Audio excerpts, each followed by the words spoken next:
I'm Robert Henne. I enlisted in the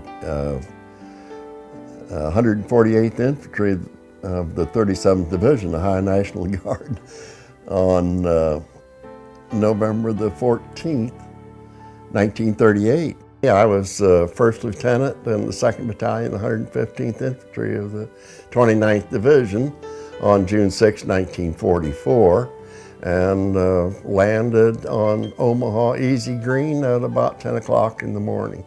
The weather on that particular morning was overcast, much like today is.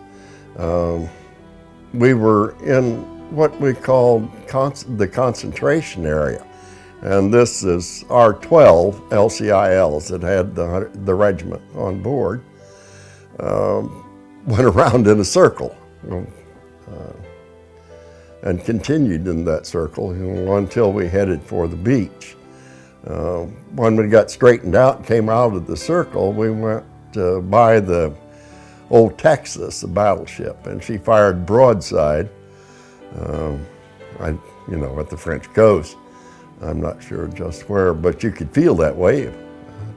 Big black smoke and filled with fire. It was amazing. And we knew that the initial waves were still on the beach, and there was a lot of equipment destruction. We weren't that far off. We're within artillery range from the beach. We were slated to land on Omaha Dog Red, but the beachmaster just waved us off and said, no, you can't go in there. There's just too much destruction and too much in the water, and nobody's getting off the beach.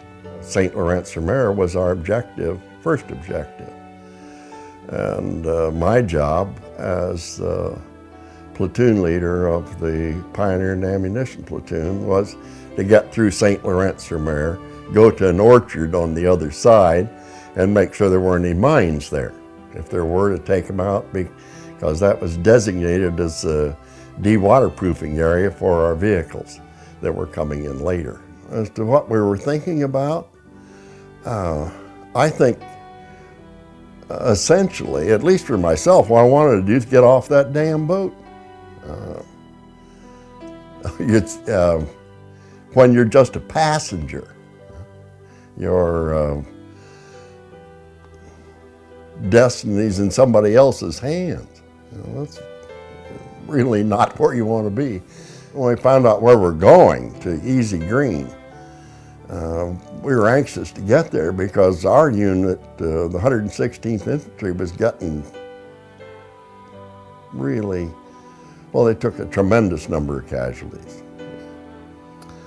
Almost 60% of the first two waves were killed or wounded or captured or something. But an LCIL has a ramp that they can extend down either side of the bow.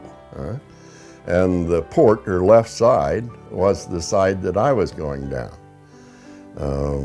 Because I was almost 6 feet 3 inches tall, and I took a line in with me so the shorter guys could hang on.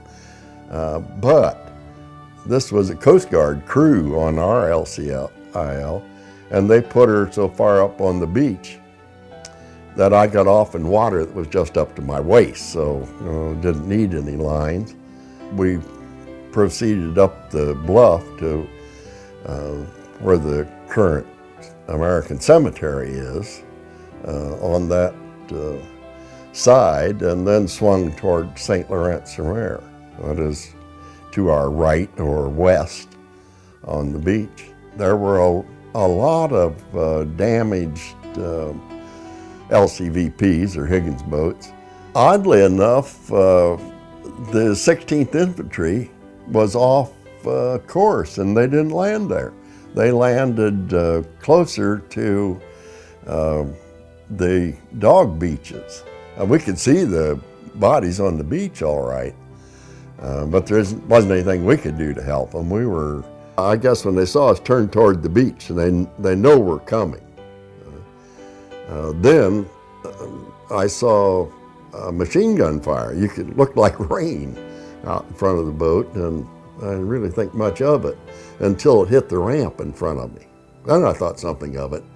We trained for a long time for this invasion, And I don't recall talking to anybody or saying anything to anyone other than, my God, get us in, don't diddle around here, you know. Get this thing on the beach so we can get off. Defeat for us was possible. That never entered my mind. Never. Young people think they're bulletproof. Yeah, and I saw friends of mine badly wounded, and out of maybe 120 or 130 officers, 2 of us were there at the end. I can remember being afraid of being maimed. You know, I thought about that a considerable amount. That maybe you'd be blinded, or maybe be a or a quadriplegic, and that worried me. But getting killed, I guess I didn't think they were good enough to do that. Liberty is everything. Without liberty, nothing else is possible. So if you put any value at all above your liberty, you're just making a huge mistake. And worse than that, if you value something else above liberty, or if the country does, we'll lose it. And there's just not some other way. I really believe that had we not done what we did, that it wouldn't have been too long before Hitler and the Nazis and whatever allies they had would have found a way to strike us here at home. Well, I think, of course, the big thing is integrity. It doesn't really make much difference what other people think of you, but what you're able to think of yourself, that makes a lot of difference. And I think honesty and integrity and love of country along with that are just guiding principles that everybody ought to follow, kids or anyone else. If I were able and young with the current problems, I'd go in a minute. I think the world's a dangerous place, and we need to look out for each other. Yeah, whatever. That's good.